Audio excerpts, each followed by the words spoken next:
LA 침례교회 주일 오전 예배에 함께 참석하신 모든 분들을 주님의 이름으로 환영합니다.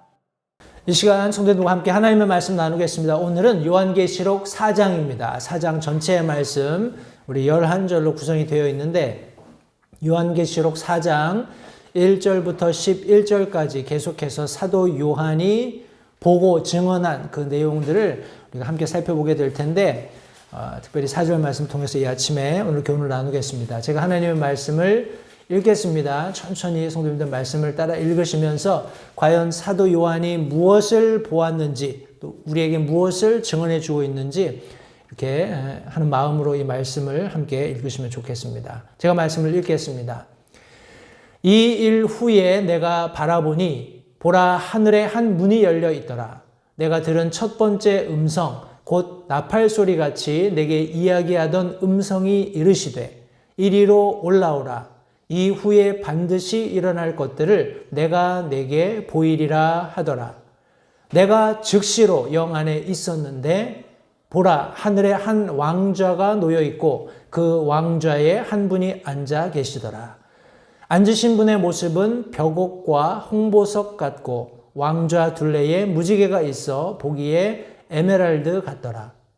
또 그 왕좌 둘레에 24자리가 있고 내가 보니 그 자리들 위에 24장로가 흰 옷을 입고 앉아 있는데 그들이 머리에 금관을 썼더라.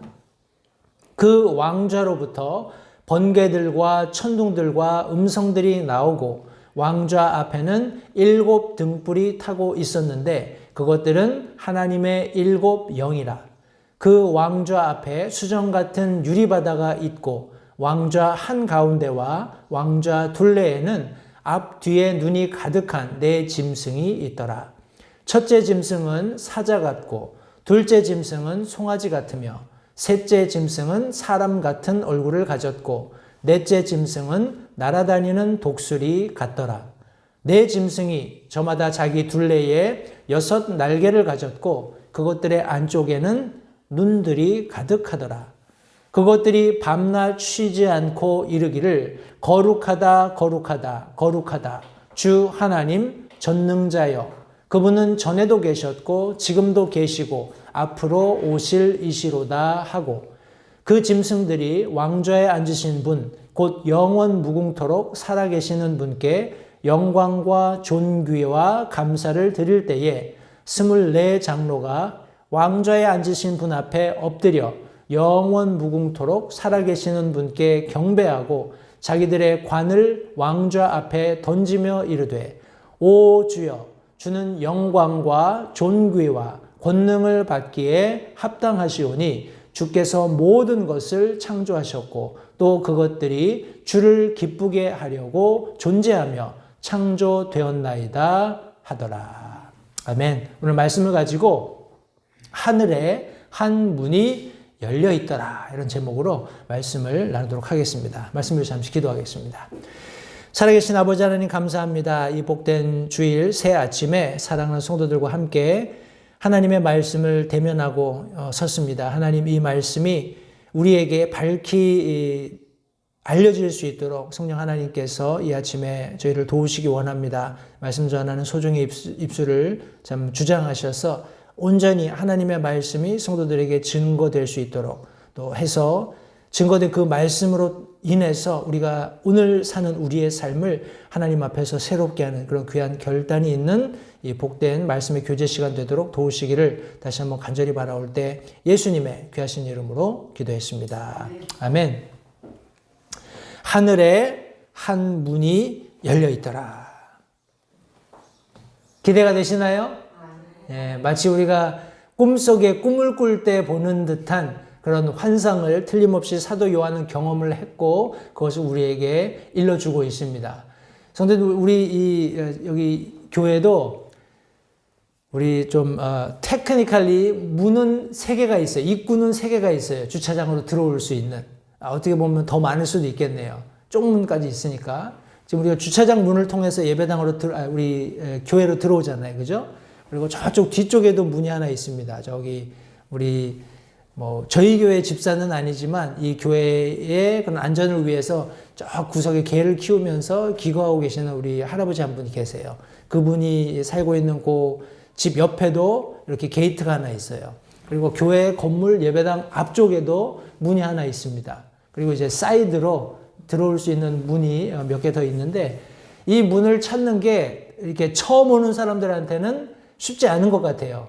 왜냐하면 문이 다 이제 주중에는 잠겨 있으니까 저희들 크리스천 스쿨이 있기 때문에 안전을 위해서 이제 외부인들이 출입하지 못하게 모든 문들을 닫아 놓습니다. 그러니까 이제 뭐 페덱스나 뭐 UPS나 이렇게 딜리버리 오면은 저 이제 교회 건물상 입구가 저쪽이니까 저쪽으로 가서 이제 막 찾는 거예요. 이제 소위 말하는 초짜들이죠. 이제 처음 오는 사람들은 이제 건물 입구 찾기가 힘드니까 그냥 그쪽으로 가서 뭐 페덱스 뭐 막 이렇게 부르다가 아무 대답이 없으면은 그냥 이렇게 휙 던져놓고 가요. 그럼 이제 나중에 이제 딜리버리 오고 좀 제대로 프로세스를 진행하는 사람들은 전화를 합니다.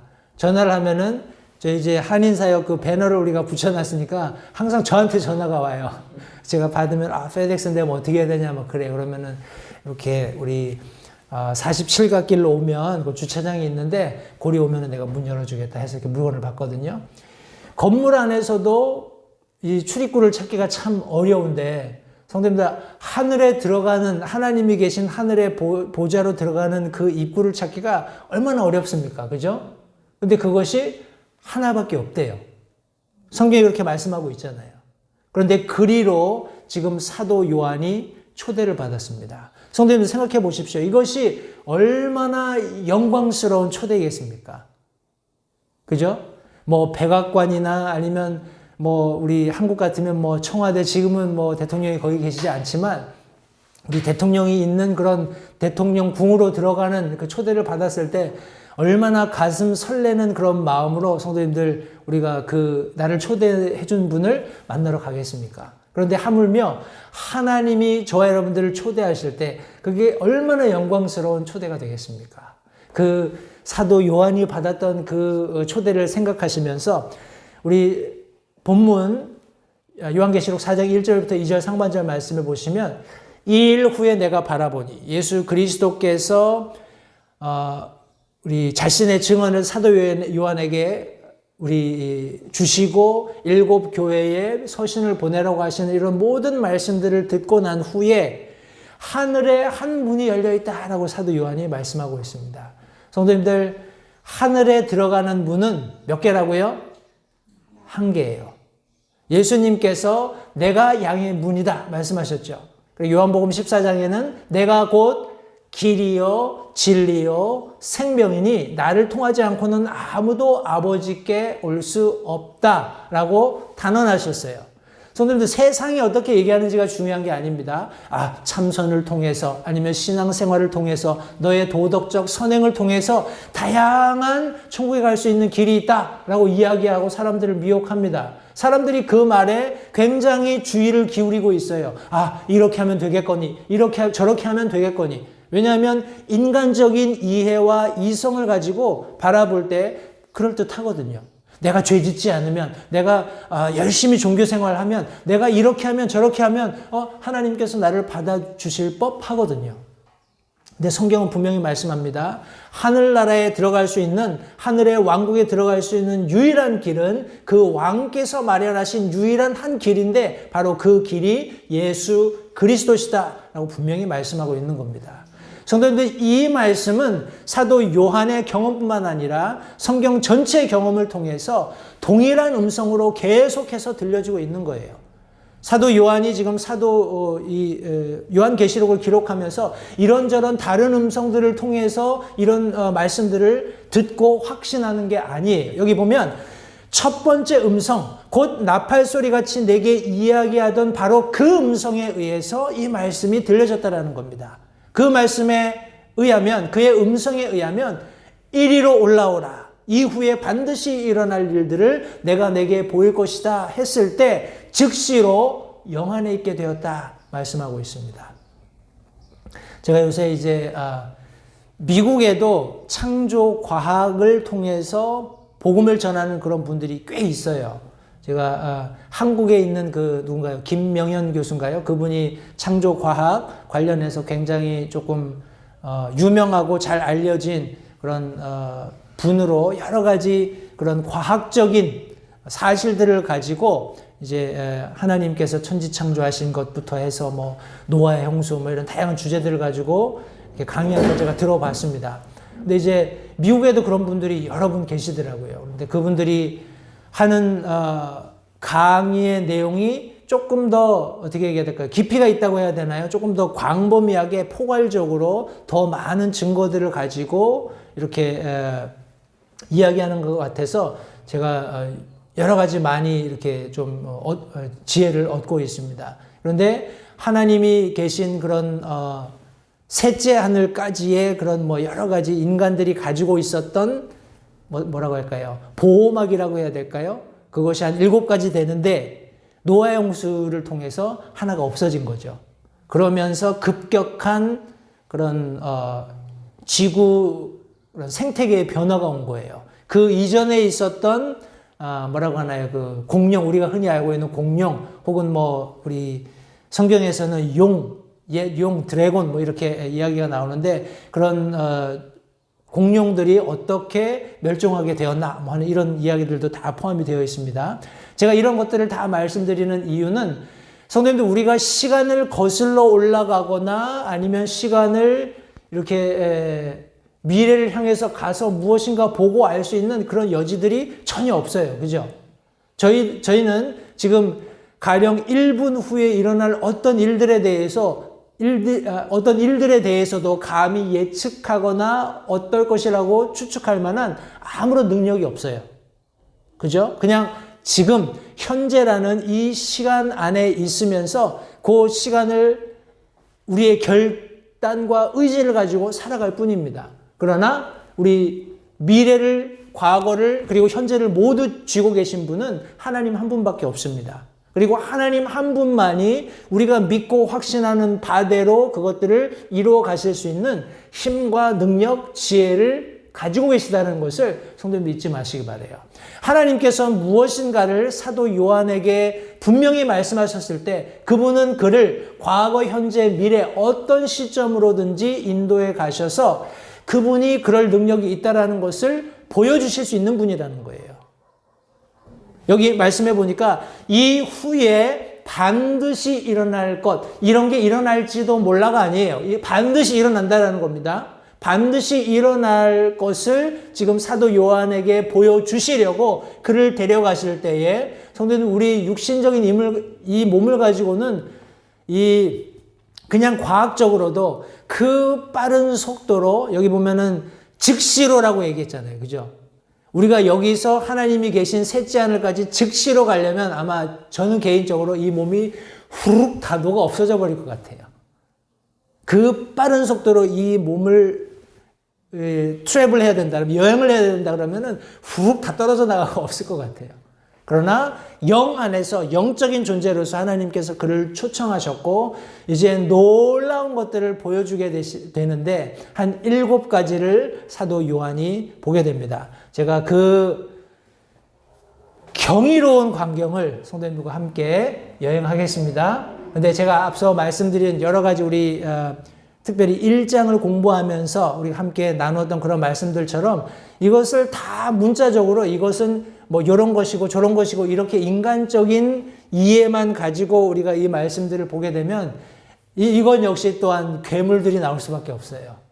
그죠? 우리 예수님 모습을 우리가 하나님 말씀에 기록된 대로 요한계시록 1장에 기록된 대로 쭉 보면 이상한 예수님이 나온다고 제가 말씀드렸잖아요. 그죠? 똑같습니다. 그러니까 그런 어떤 이 경이로운 광경을 목격할 때 사도 요한이 계속해서 이렇게 우리에게 들려주는 내용들은 이것이 무엇과 같다. 이것이 무엇과 같다. 이런 의미로 계속 언어적인 그런 형용을 통해서 우리에게 자기가 본 거를 전달해 주고 있는 거예요. 이게 이거다가 아닙니다. 이것이 내가 세상에서 살았을 때 봤던 이런 것과 같다. 이렇게 이야기를 한 거예요.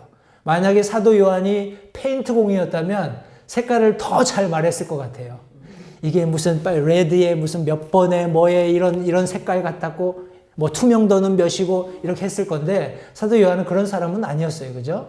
그래서 자기가 인간적인 경험을 가지고 있었던 적어도 세상에서 자기가 가지고 있던 경험을 통해서 저와 여러분 같은 이 땅에 여전히 존재하고 제약받고 있고 지식적인 한계를 가지고 있는 사람들에게 자신이 보았던 경이로운 지금 광경을 설명해 주고 있는 겁니다. 그런 설명 정도로 이해하시고 그렇게 우리가 넘어가면 될 텐데 그가 보았던 첫 번째 것이 무엇이냐면 우리 왕좌와 왕자의 앉은 분을 보았다라고 성경이 말씀합니다. 우리 4장 2절 하반절부터 8절 상반절까지 있는 내용을 제가 조금씩 나누어서 말씀을 드릴 텐데 여기 말씀해 보니까 보라 하늘에 한 왕좌가 놓여 있고 그 왕좌에 한 분이 앉아 계시더라. 앉으신 분의 모습은 벽옥과 홍보석 같고 성경이 말씀하고 있습니다.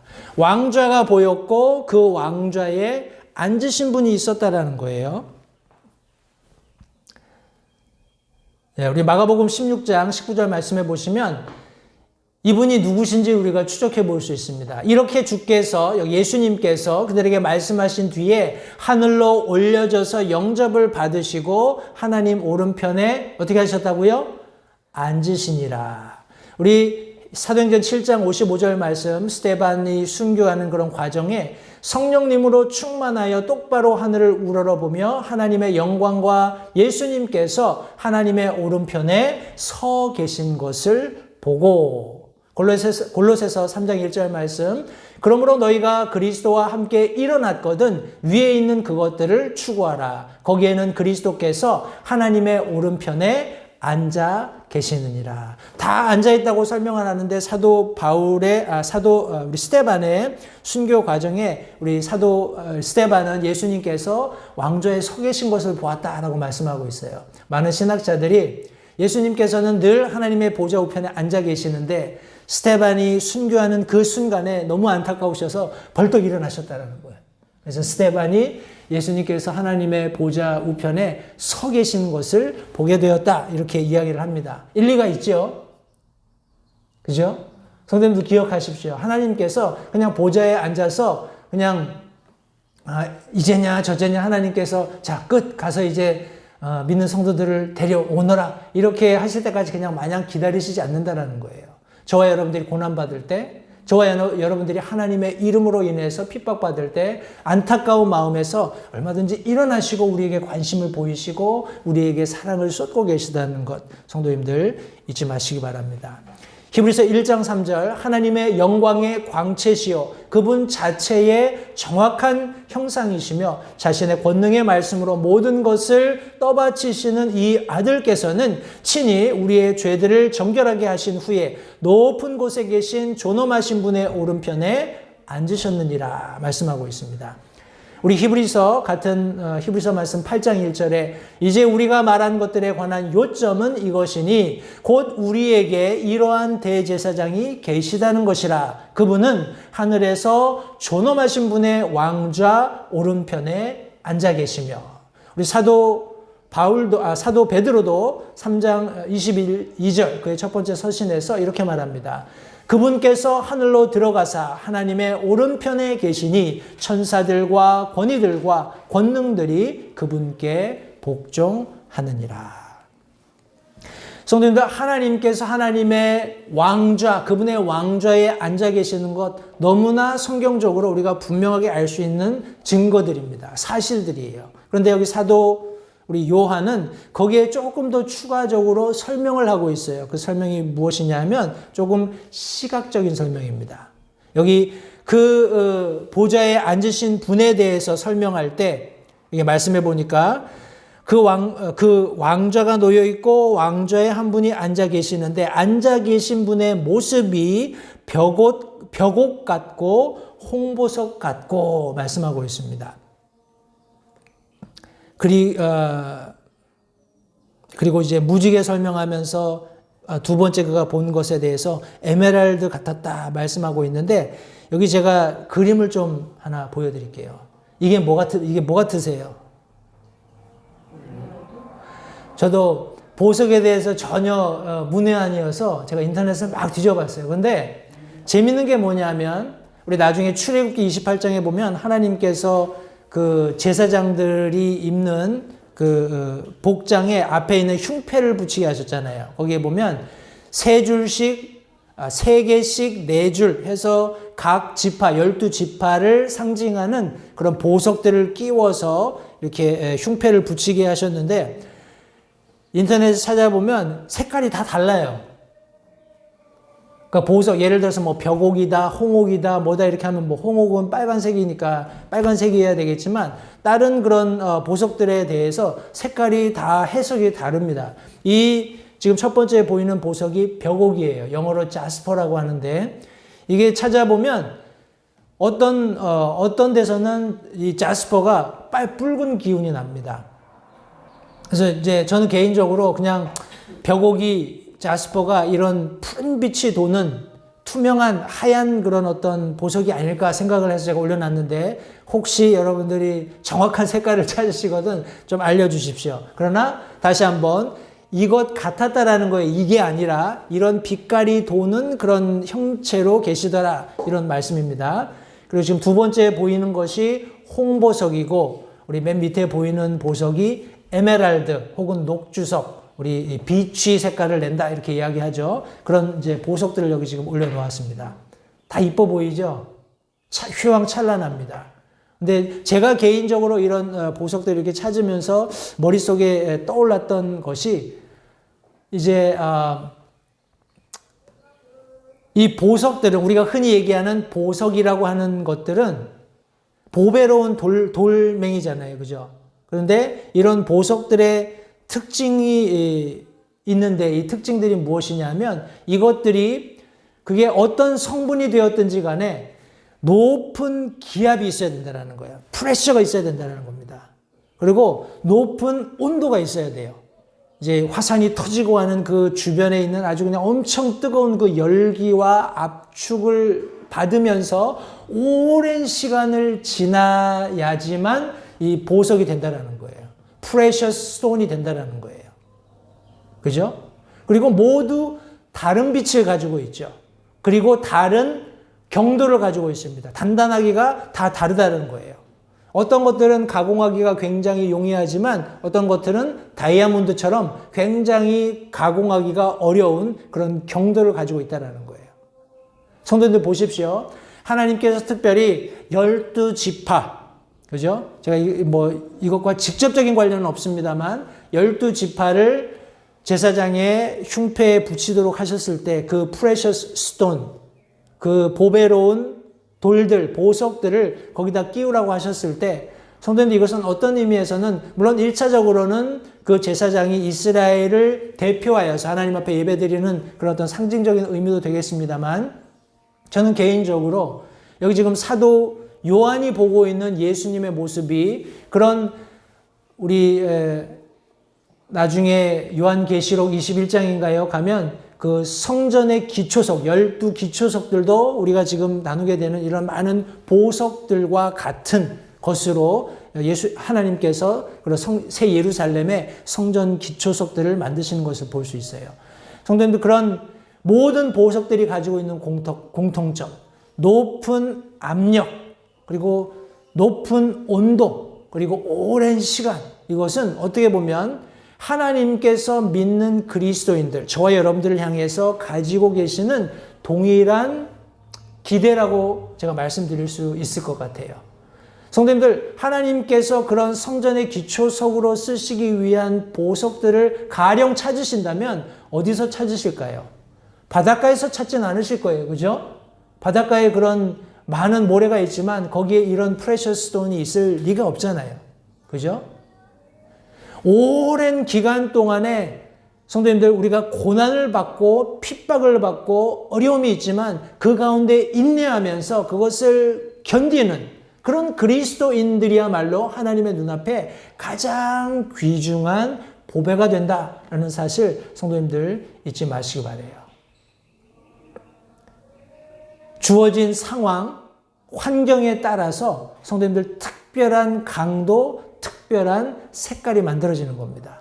제가 감당해야 할 고난이 있고 성도님들 개개인들이 감당하셔야 할 고난이 다르다라는 거예요. 제가 받아야 할 어떤 프레셔의 압력이, 그런 어떤 프레셔가 있다면 성도님들이 받아야 할 그런 어떤 세상적인 어떤 환경의 프레셔는 다를 수 있다는 거예요.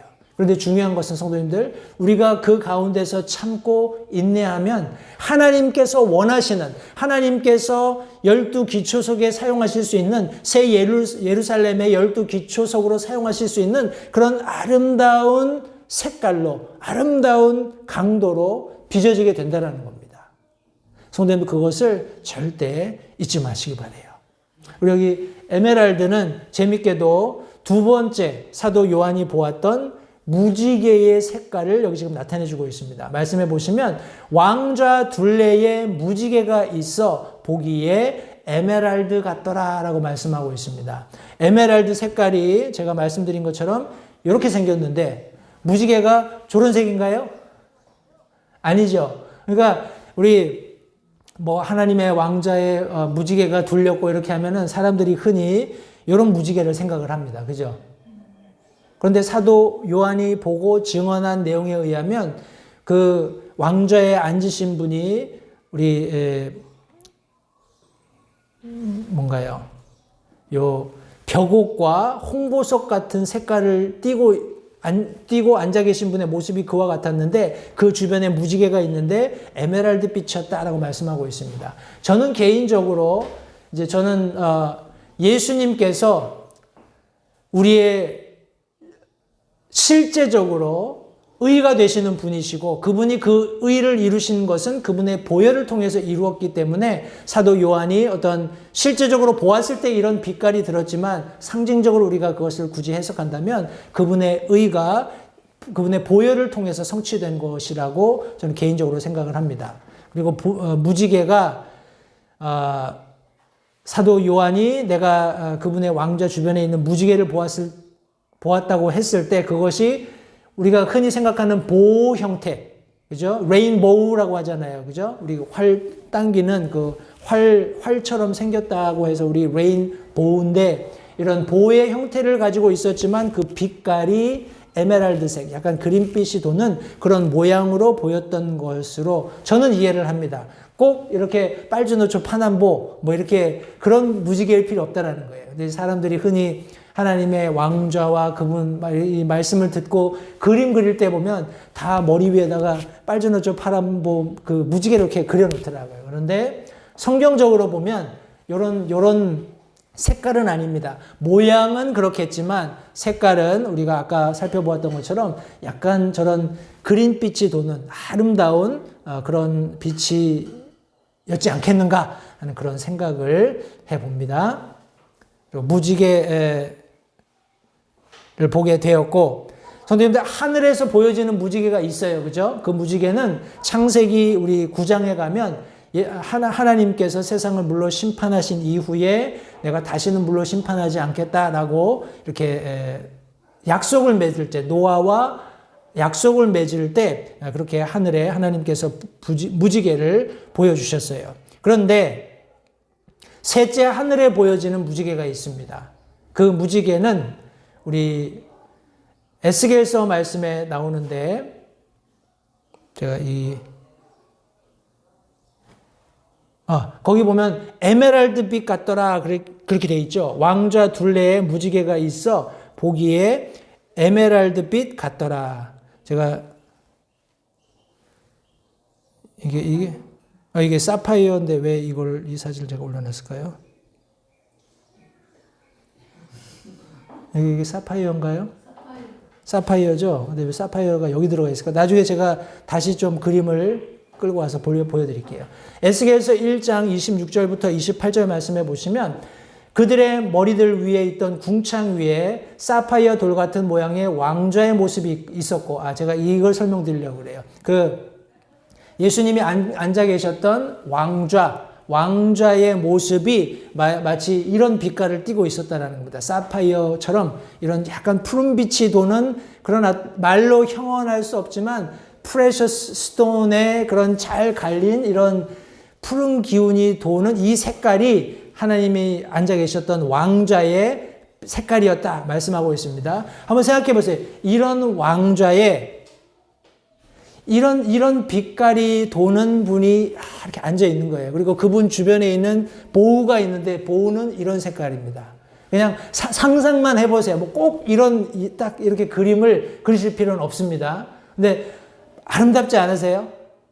막 이렇게 형용할 수 없는 그 아름다움을 지금 사도 요한은 어떻게든지 자기가 이렇게 좀 적어서 후세 사람들이 알 수 있게끔 또 교회 성도들이 알 수 있게끔 지금 적어 내려가고 있는 겁니다. 이 아름다움을 지금 표현하고 있는데 사람들이 그려놓은 거 보면은 아주 잠이 확 깨는 그런 그림들이 많아요.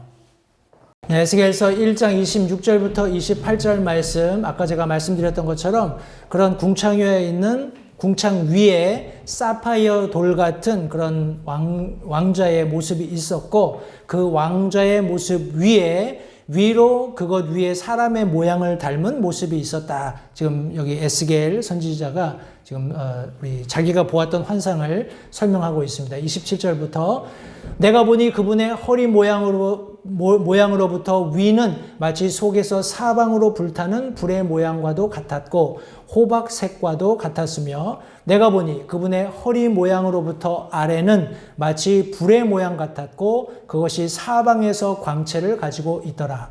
사방으로 퍼지는 그 광채의 모양은 비 오는 날 구름 속에 있는 무지개 모양 같았더라. 이것은 주의 영광의 모습을 가진 모양이더라. 내가 그것을 볼 때에 얼굴을 대고 엎드려 말씀하신 분의 음성을 들으니라. 성경이 기록하고 있습니다. 이것이 지금 하늘에 보여지는, 셋째 하늘에 보여지는 그런 무지개 형상이라는 거예요. 그러니까 우리가 지금 육안으로 볼 수 있는 이런 무지개만 생각하시면 안 된다는 겁니다. 레인보우, 그러니까 이렇게 활처럼 휘어져 있는 형상을 비 온 뒤에 볼 수 있는 그런 형상을 보게 된 것이 그것이 구체적으로 빨주노초 파남보 이렇게 7색깔을 띠는 이런 색깔이라고는 우리가 어떤 고정관념을 가지고 성경에 접근을 하면 이게 엉뚱한 이제 그림이 나올 수 있다는 거예요.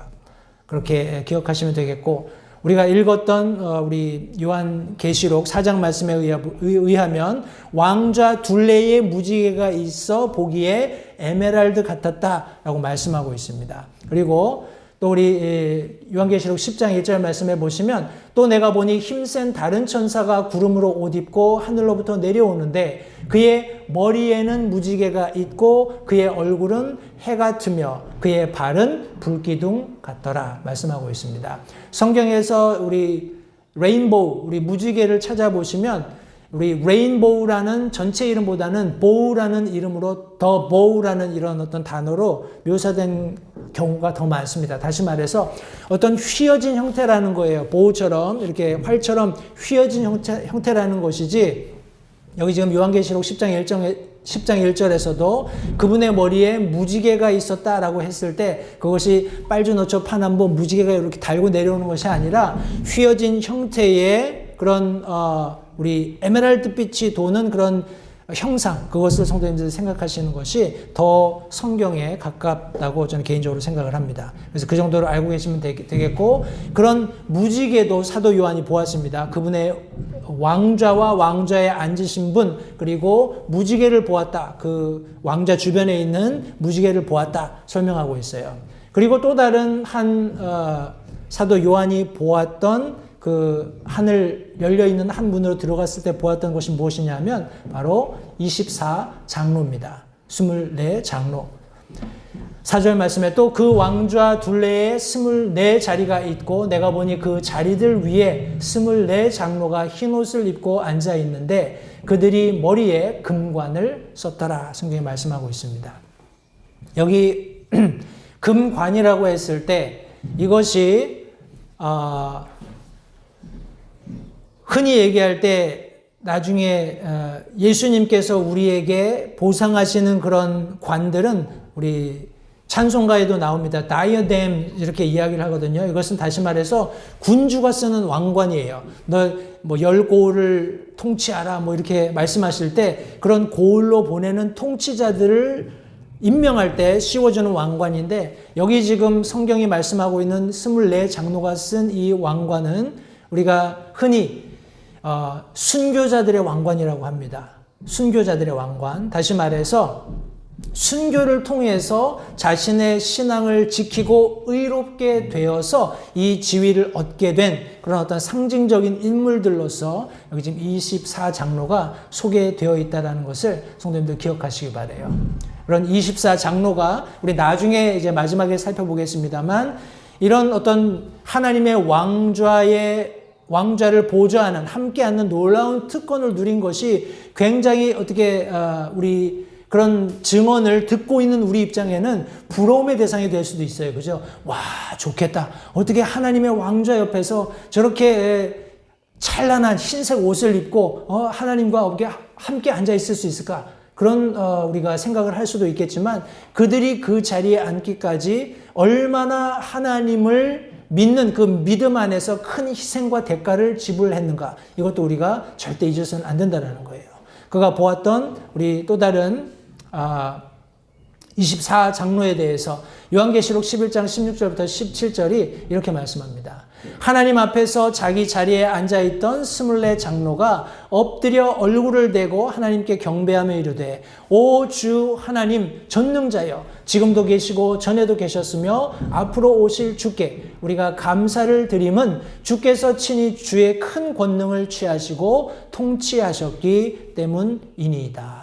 우리가 읽었던 우리 요한계시록 4장 말씀에서도 맨 마지막에 이 24 장로가 하나님께 예배하는 경배하는 장면이 나오는데 성도님들 보십시오. 이들이 고백하는 이 24 장로 순교를 통해서 하나님의 우리 의롭게 되고 그 지위를 인정받은 그들이 고백하는 내용을 한번 들어보세요. 오 주 하나님 전능자여. 하나님이 누구신지 정확하게 알고 있는 거예요. 아무런 어떤 의혹이라든지 토가 없습니다. 그냥 하나님을 향해서 오 주 하나님 전능자여 지금도 계시고 전에도 계셨으며 앞으로 오실 주께 우리가 감사를 드림은 24 장로가 한 입으로 고백하는 내용입니다. 주께서 친히 주의 큰 권능을 취하시고 통치하셨기 때문입니다. 자기들은 경험을 했어요. 그리고 그런 분임을 인정하고 있고 그렇게 하시도록 찬양하고 있는 모습을 사도 요한이 24 장로들의 입술을 통해서 듣게 된 것을 여기 지금 간증하고 있는 것입니다. 또 다른 하나, 번개들, 천둥들, 음성들을 사도 요한이 듣게 되었다라고 성경에 말씀하고 있습니다. 그 왕좌로부터 번개들과 천둥들과 음성들이 나오고 선생님 우리는 실제적으로 하나님께서 이렇게 우리에게 드러나 보이시는 것을 경험해 본 적이 없어요. 그죠? 그러나 이것이 이 인류 역사 이래 전혀 없었느냐? 그건 아닙니다. 우리가 잘 아는 것처럼 출애굽기 19장에서 이스라엘 백성들은 그걸 경험을 했습니다. 16절 말씀에 셋째 날 아침에 천둥과 번개와 짙은 구름이 산 위에 있고 나팔 소리가 심히 크므로 진영에 있던 온 백성이 떨었다 말씀하고 있습니다. 하나님께서 임재하실 때 하나님께서 실제적으로 인간들을 통치하고 치리하시는 과정에 이런 모습들을 보이셨고 사도 요한이 그것을 보았고 또 앞으로도 그렇게 될 것을 성경은 말씀합니다. 요한계시록 16장 18절 말씀에 음성들과 천둥들과 번개들이 있었고 또 큰 지진이 있었는데 지진이 얼마나 크고 강력한지 사람들이 땅 위에 있은 이래로 그와 같은 것이 없었다 말씀하고 있습니다. 이것은 실제적으로 마지막 때에 하나님께서 이스라엘 백성들 이 땅 가운데 진노를 쏟아붓는 장면을 묘사할 때 하나님의 임재를 나타내고 있는 거예요. 그분의 음성, 천둥들, 번개들이 그분을 호위하며 함께 임하게 될 것을 성도님들 잊지 마시기 바랍니다. 상상 속에 있는 게 아닙니다. 사람들이 만들어낸 것이 아니에요. 성경이 말씀하고 있는 정확한 하나님의 통치이며 그분의 임재 때에 일어날 일이라는 것을 성도님들 기억하시기 바랍니다. 또 다른 하나 우리 사도 요한이 보았던 것이 바로 7 등불 하나님의 7 영이었습니다. 왕좌 앞에는 7 등불이 타고 있었는데 그것들은 하나님의 7 영이더라.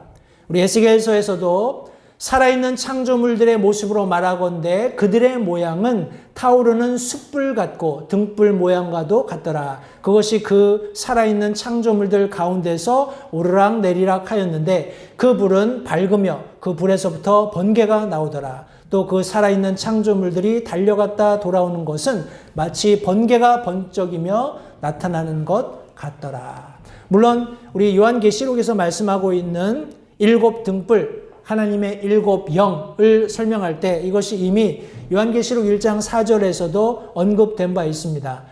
요한은 아시아에 있는 7 교회에 편지하노니 지금도 계시고 전에도 계셨고 앞으로 오실 분과 그분의 왕좌 앞에 계신 7 영과 이렇게 설명을 했습니다. 어떤 앞서 설명드린 우리 전 성경 공부를 하면서도 여러 차례 말씀드렸지만 이런 7이라는 숫자가 상징하는 성경 안에서의 완전함을 나타내는 이런 숫자로 우리가 이해하고 있는데 실제적으로 숫자적으로 7이어도 저는 뭐 크게 상관없다고 생각을 합니다. 그것이 사도 요한이 실제적으로 본 것이고 그렇게 증언하고 있으니까요.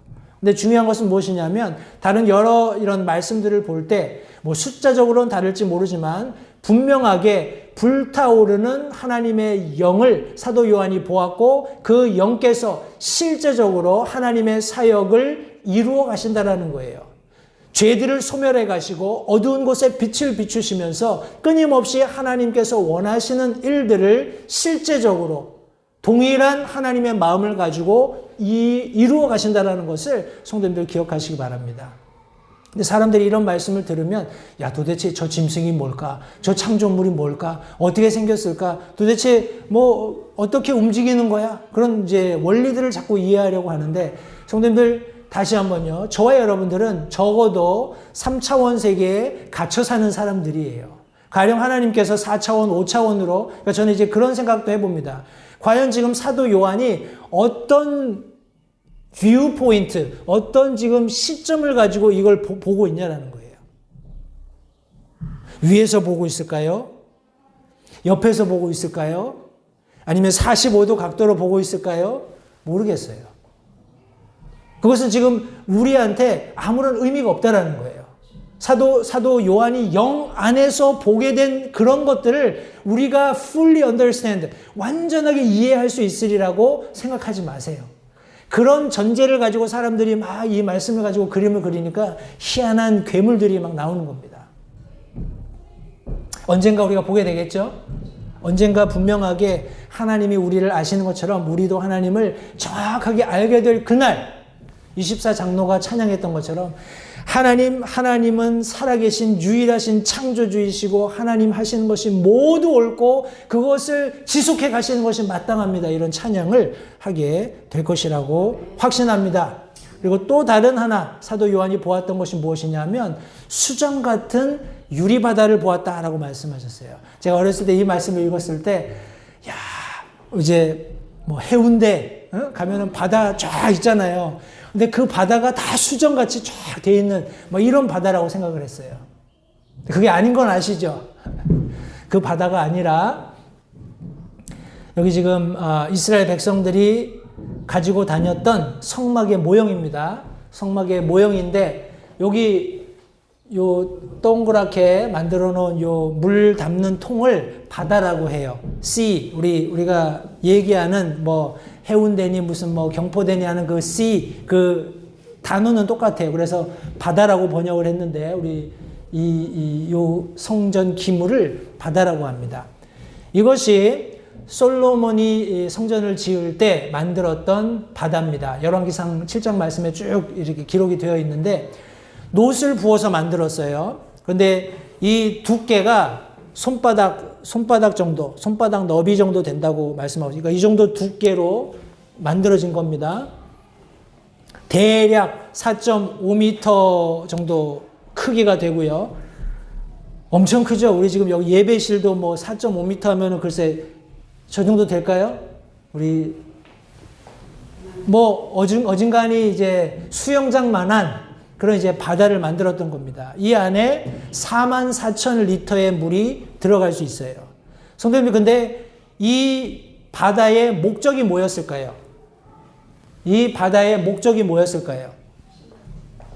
제사장들이 성전 안에 들어가기 전에 정결하게 하는 그런 예를 갖추는 도구로서 우리 바다가 존재했던 겁니다. 그런데 이 바다가 사도 요한이 보았을 때 뭐와 같았다고요? 수정 같은 바다. 다시 말해서 성도님들, 이제 더 이상 하나님이 계신 그곳에서는 물론 바다는 존재하지만 우리가 더 이상 씻을 필요가 없는 거예요. 거기에 물이 찰랑찰랑 있어서 뭐 하나님을 만나러 가는 사람마다 다 정결하게 씻더라. 이것이 아니라 수정 같은 바다가 존재하는, 수정 같은 유리로 되어 있는 바다가 존재했다라고 말씀하고 있어요. 더 이상 저와 여러분들은 하나님의 왕좌 앞에 나갈 때 제사장들이 했던 것 같은 정결 예식을 치를 필요가 없어요. 왜? 예수 그리스도의 피로 이미 정결하게 되었기 때문에. 놀랍지 않습니까? 사도 요한이 보았던 이 바다의 의미였어요. 그리고 사도 요한이 보았던 마지막 대상이 있었는데 바로 내 짐승이었습니다. 내 생물. 왕좌 한가운데 왕좌 둘레에는 앞뒤에 눈이 가득한 내 짐승이 있더라. 첫째 짐승은 사자 같고 둘째 짐승은 송아지 같으며 셋째 짐승은 사람 같은 얼굴을 가졌고 넷째 짐승은 날아다니는 독수리 같더라. 내 짐승이 저마다 자기 둘레에 6 날개를 가졌고 그것들의 안쪽에는 눈들이 가득하더라. 이것도 똑같이 우리가 이해할 수 있는 이해력을 가지고 그림을 그리게 되면 희한한 형상이 나오는 겁니다. 보십시오. 여기 계속해서 사도 요한이 강조하는 것. 첫째 짐승은 사자고 그랬나요? 사자 같고 사자와 같은 모습을 하고 있었고 달리 표현할 방법이 없는 거예요. 사도 요한으로서 내가 분명히 4개의 생물을 보았는데 4개의 어떤 창조물을 보았는데 이게 첫 번째 내가 본 게 사자, 내가 이 땅에 있으면서 보았던 사자와 같은 모습을 했고 둘째는 송아지를 닮았고 세 번째는 그냥 우리가 알고 있는 사람의 얼굴이고 네 번째는 독수리, 날아다니는 독수리와 같은 형상을 하고 있었다라는 것을 저와 여러분들에게 전달해 주고 있는 겁니다. 그런 형상을 하고 있었다라는 거예요. 그리고 그들이 6 날개를 가졌고 그 날개에는 안에 눈이 가득했다. 이렇게 묘사를 하고 있습니다. 성경에 보면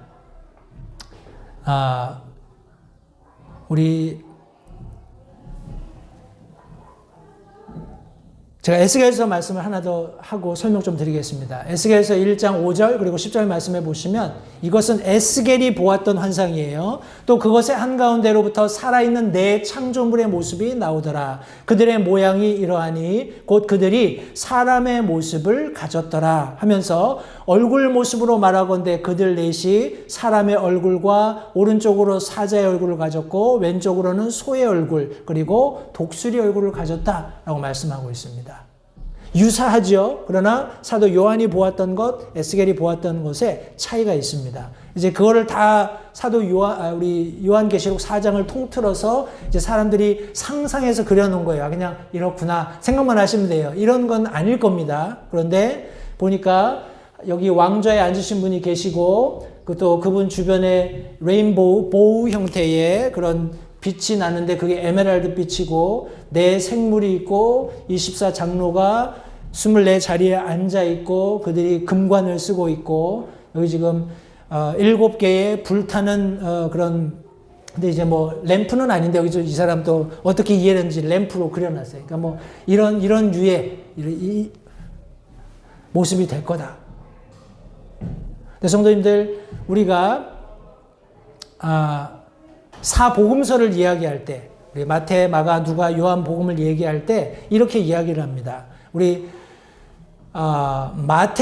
마태가 기록한 마태복음은 유대인들에게 기록된 거예요. 유대인들에게 기록되어서 예수 그리스도께서 왕이시라고 소개하기 때문에 거기에 나타난 예수 그리스도를 묘사할 때 사자와 같다 이렇게 이야기를 합니다. 우리 마가복음은 로마인들을 위해서 쓰여졌습니다. 그리고 로마인들을 위해서 쓰여진 우리 마가복음에서는 예수 그리스도께서 종으로 묘사되셨어요. 해서 그런 종을 상징하는 송아지가 송아지와 같은 그런 예수 그리스도를 우리 마가복음이 설명하고 있습니다. 누가복음은 그리스도인들에게 쓰여졌어요. 그래서 그리스도인들은 굉장히 지성적이잖아요. 그죠? 아주 철학적이고 이런 사람들이기 때문에 그 예수 그리스도를 사람의 아들, 그분의 인성에 집중을 해서 설명을 했기 때문에 사람으로서 예수 그리스도께서 예표되시는 그런 책이 바로 누가복음입니다. 그리고 요한복음은 세상의 모든 사람들에게 일반적으로 우리 예수 그리스도를 소개하기 때문에 예수 그리스도께서 하나님이 되셔야 해요. 그죠? 그러니까 요한복음에 가장 하나님의 실체가 많이 드러나 있습니다. 예수 그리스도의 실체가 가장 많이 드러나 있는데 그분이 하나님으로 드러나 있어요. 그래서 마치 독수리와 같은 그런 분으로 우리 사도 요한이 예수 그리스도를 설명했습니다. 그래서 지금 요한계시록에서 사도 요한이 보았던 네 짐승은 모두 공이 하나님의 왕좌에 있으면서 제가 앞서 설명드렸던 것처럼 하나님의 일들을 영향력 있게 하고 있는 하나님의 천사들이었는데 모두 복음서를 예표하고 있다. 이렇게 제가 설명을 드리고 싶습니다.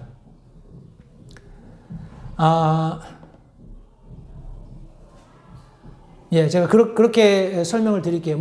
다른 여러 가지 해석 방법들이 있습니다. 다양한 방법들이 있겠지만 중요한 것은 이 사복음이 쓰여졌고 우리 손에 들려졌고 그 사복음서의 핵심은 무엇이냐면 바로 그 왕좌에 앉게 되실 우리 예수 그리스도께서 누구신지를 설명하고 있다는 것을 성도님들 잊지 마시기 바라요. 그 예수 그리스도의 모습을 우리 여기 지금 나타내고 있는 것이고 성경에 보면 우리 특별히 두 그룹의 천사가 설명이 되어 있어요. 한 그룹은 우리 그룹이라는 천사들이 있습니다. 그룹 들어보셨죠? 그룹이라는 부류의 천사들이 나오고 또 다른 한 부류는 스랍이에요. 스랍. 우리 하여튼간 영어로도 다르지만 그룹들, 우리 스랍들 이런 표현들이 나오는데 굳이 우리가 특징을 설명한다면 그룹들은 하나님의 영광을 선포하고 하나님의 임재를 호위하는 천사다. 이렇게 우리가 정의를 할 수 있겠습니다. 근데 이 그룹들은 날개가 4개 있어요. 두 쌍이 있고 우리가 잘 아는 우리 그룹의 대표적인 예는 창세기 3장에 인간이 범죄하고 나서 하나님께서 가죽옷을 입히시고 에덴 동산에서 추방하신 이후에 에덴 동산을 호위하도록 불검을 가지고 그 에덴 동산을 지키는 천사들을 임명하셨는데 그들이 그룹들이다 설명을 하고 있죠. 우리 스랍들은 하나님의 보좌를 옹위하고 찬양하며 화해 사역의 심부름을 담당하는 천사들로서 우리 이사야서 6장 2절 6절 이런 우리 성경에서 설명된 천사들인데 특별히 이들은 날개가 6개예요. 세 쌍. 그러니까 우리가 지금 요한계시록 4장에서 보았던 천사들은 6개의 날개를 가지고 있죠. 그러니까 그냥 이런 성경학자들이 나누어 놓은 그룹들, 스랍들의 특징들로만 보건대 이들은 틀림없이 스랍들입니다. 그죠? 하나님의 보좌를 옹위하면서 찬양하면서 우리 화해 사역의 심부름을 한다. 이것만큼 좋은 화해 사역이 어디 있습니까? 그죠? 예수 그리스도를 예표하는 마태, 마가, 누가, 요한복음을 우리 상징하는 그와 같은 우리 천사들이 우리 스랍들이라고 성도님들이 이해하시면 가장 좋은 그런 이해가 되지 않을까 생각을 합니다. 우리 요한계시록 5장 11절 말씀해 보시면 여기 또 다른 제가 앞서 설명드렸던 이런 모습이 우리가 물론 사도 요한이 보았고 우리에게 전달해 준 것만 우리가 생각한다면 이게 전부 같아요. 그런데 우리 요한계시록 5장 11절 그리고 이후에도 많은 요한계시록의 말씀을 통해서 왕좌와 짐승들과 장로들을 둘러싼 많은 천사들의 음성을 들었는데 그들의 수가 만만이요 천천이더라 말씀하고 있습니다. 이 인간의 언어로 다 표현할 수 없는 천사들이 하나님의 보좌 주변을 빽빽하게 둘러차고 찬양하고 있는 모습을 사도 요한은 계속해서 반복적으로 보았다라는 거예요. 그런데 중요한 것은 지금 사도 요한이 우리 주님께서 우리 셋째 하늘에 그 하늘에 있는 한 문을 통해서 들어와서 장차 있게 될 일들을 보여주시기 직전에 보았던 그 상황들을 지금 설명하고 있는 것입니다. 경이로운 광경들을 지금 저 여러분들에게 들려주었어요. 그런데 우리가 잊지 말아야 할 것은 사도 요한이 보았던 영원한 특권입니다. 영원한 특권이에요. 성도님들 이것을 간과하면 이 사도 요한이 보았던 내 생물을 보고 24장로를 보고 왕자를 보고 왕자의 이게 아무 의미가 없어집니다. 영광스러운 초대가 있어요. 그리고 경이로운 광경을 봅니다. 그러나 영원한 특권을 성도님들 절대 잊지 마셔야 돼요. 우리 8절 하반절부터 11절까지 있는 말씀입니다. 그것들이 밤낮 쉬지 않고 이르기를 지금 내 생물이 이 스랍들이 밤낮 쉬지 않고 이르는 말입니다. 거룩하다 거룩하다 거룩하다 주 하나님 전능자여. 그분은 전에도 계셨고 지금도 계시고 앞으로 오실 이시로다. 성도님들 이 내 생물의 고백이 24장로들 우리 24장로들이 고백하고 있는 그 고백과 똑같죠. 하나님은 불변하시는 분이에요. 그분이 영원히 받으시기에 합당한 찬양을 우리는 지금 성경 말씀을 통해서 듣고 있는 겁니다. 9절 말씀, 그 짐승들이 왕좌에 앉으신 분 곧 영원 무궁토록 살아계시는 분께 영광과 존귀와 감사를 드릴 때에 이렇게 홀리 홀리 홀리 주 하나님 전능자여 그분은 전에도 계셨고 지금도 계시고 앞으로 오실 이시로다 라고 찬양할 때 24장로들이 여기 지금 왕좌에 앉으신 분 앞에 엎드려 영원 무궁토록 살아계시는 분께 경배하고 자기들의 관을 왕좌 앞에 던져드리면서 화답합니다. 우리 화답하며 찬양할 때 오 주여 주는 영광과 존귀와 권능을 받게 합당하시오니 주께서 모든 것을 창조하셨고 또 그것들이 주를 기쁘게 하려고 존재하며 창조되었나이다 하더라. 성도님들 저와 여러분들에 대해서 말씀해 주고 있는 거예요. 저와 여러분들이 여기 지금 이 24장로가 이야기하고 있는 주께서 모든 것을 창조하셨다 하셨을 때 저와 여러분들이 포함된다라는 말입니다. 저와 여러분들은 하나님을 기쁘시게 하려고 창조된 존재들이라는 거예요. 성도님 잊지 마십시오. 저와 여러분들은 하나님을 기쁘시게 하려고 존재해야 하고 그렇게 창조되었다라는 것을 절대 잊지 마시기 바라요. 우리 베드로전서 1장 6절 7절 비록 지금은 필요가 있어 너희가 여러 가지 시험으로 인해 잠시 근심하고 있으나 오히려 그 구원을 크게 기뻐하나니 이것은 너희 믿음의 단련이 불로 단련해도 없어지는 금을 단련하는 것보다 훨씬 더 귀하여 예수 그리스도께서 나타나실 때 칭찬과 존귀와 영광으로 드러나게 하려 함이니라. 우리가 언젠가는 그렇게 드러날 겁니다. 그러나 그때까지 우리의 삶이 그냥 평탄한 아무 고생 없는 부귀영화 누리는 그런 삶이 되리라고는 생각하지 마십시오. 성경이 약속하고 있습니다. 비록 지금은 필요에 의해서 저와 여러분들이 여러 가지 시험을 받으면서 잠깐 근심하고 있다라고 말씀하고 있어요. 여러분들이 가령 나는 걱정 프리, 근심 프리, 나는 아무 어려움이 없어 이런 삶을 살고 계시다면 한번 삶을 되돌아보십시오. 정말 내가 그리스도인인가 한번 생각해 보세요. 이런저런 근심, 이런저런 고난 있습니다. 특히나 내가 예수님을 믿는 믿음을 가지고 이 믿음대로 세상과 타협하지 않고 살겠다라는 그런 결단을 가지고 살아가면 이 고난이 증가할 수밖에 없어요. 압력이 가해지는 겁니다. 그리고 불같은 시련이 오는 거예요. 그런데 성도님들 그 가운데 견디고 기다리면 어떻게 된다고요? 하나님의 눈앞에 보배로운 보석이 되는 거예요.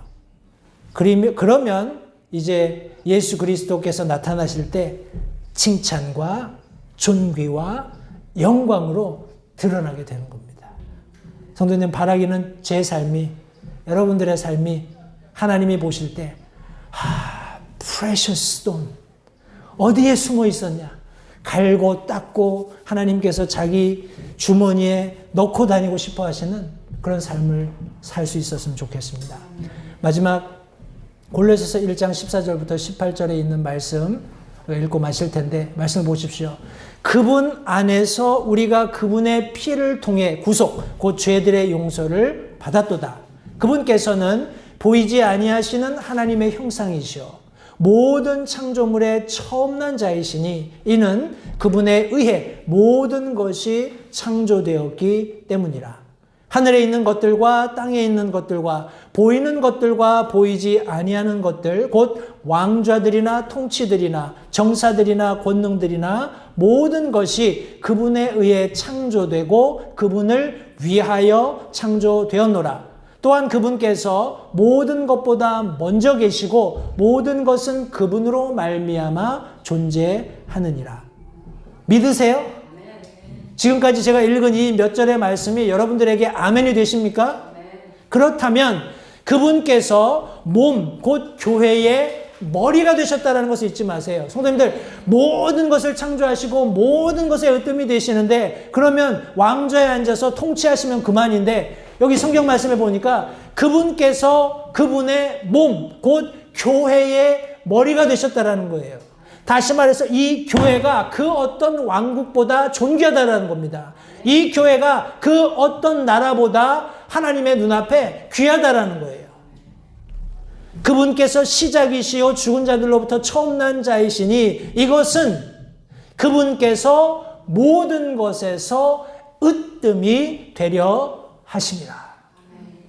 성도님들, 우리 교회의 가장 으뜸 자리는 예수 그리스도십니다. 성도님들, 그 으뜸 자리에 그 어떤 것이 놓여 있든지 그것이 예수 그리스도가 아니라면 그 교회는 교회가 아니에요. 그런 교회는 교회가 아닙니다. 왜냐하면 우리는 앞서서 예수님께서 모든 것을 창조하셨다고 아멘 했어요. 그죠? 그분이 교회의 머리로 주어지셨다고 성경이 말씀했을 때 아멘 했습니다. 그러면 그분이 이 교회에 으뜸이 되셔야죠. 저와 여러분들의 삶에 으뜸이 되셔야 된다는 거예요. 성도님들, 이런 놀라운 하나님의 말씀이 우리에게 주어졌을 때 우리가 다시 한번 우리의 삶을 되짚어 봐야 됩니다. 제가 말씀 서두에 우리 제목으로 삼았던 하늘에 한 문이 열려 있더라. 성도님들, 하늘에 들어가는 문은 한 문밖에 없어요. 많은 방법이 있는 것이 아닙니다.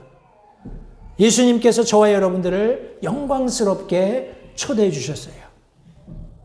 그리고 많은 경이로운 모습들을 실제적으로 성경에서 보여주셨고 약속하셨습니다. 그리고 우리가 앞으로 있게 될 그곳에서는 우리 영원한 찬양이 있게 될 것을 성경이 말씀하고 있어요. 그러면 오늘 우리의 삶은 어때야겠습니까? 아이고, 내 삶이 왜 이렇게 고달프냐? 아이고, 왜 이런 문제가 생기냐? 왜 저런 문제가 생기냐? 성도님들, 잠깐입니다. 수증기 같은 인생이에요.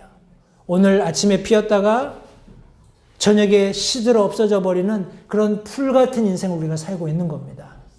다시 한번 성도님들, 우리가 들어가게 될 하늘에 열려있는 그 한 문을 바라보시기 바라요.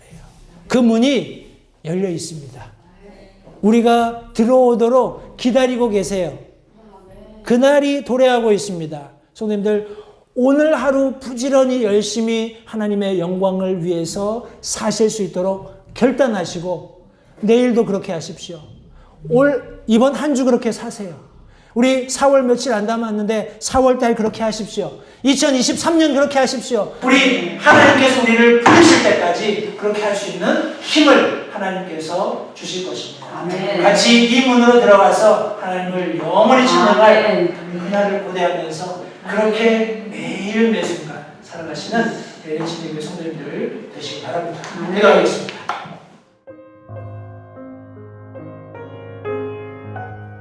잠시 들으신 말씀에 따라 결단하는 시간을 가지시기 바랍니다. 하나님께서 무엇을 말씀하시든지 따르기로 결단하십시오. 하나님께서는 순종하는 자들을 존중하십니다. 아직 예수님을 개인의 구주로 영접하신 사실이 없으시다면 자신이 죄인됨을 인정하며 하나님께 나오는 자들을 하나님께서 받아주신다는 확실한 말씀에 근거하여 다음과 같이 기도하십시오. 하나님, 나는 죄인입니다.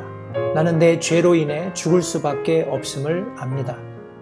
그러나 예수님께서 내 죄를 위해 십자가에서 피 흘려 죽으시고 사흘 만에 다시 살아나셔서 내 죄값을 모두 지불하셨고 내게 새로운 생명을 약속하셨음을 믿습니다. 지금 이 순간 예수님을 내 마음에 모셔드립니다. 내 마음에 오셔서 나의 주와 그리스도가 되어주십시오. 예수님 이름으로 기도했습니다. 다음과 같이 기도하셨다면 여러분은 성경 말씀대로 구원을 받으셨습니다. 계속해서 주 안에서 함께 자라가는 복된 교제가 있기를 간절히 바랍니다.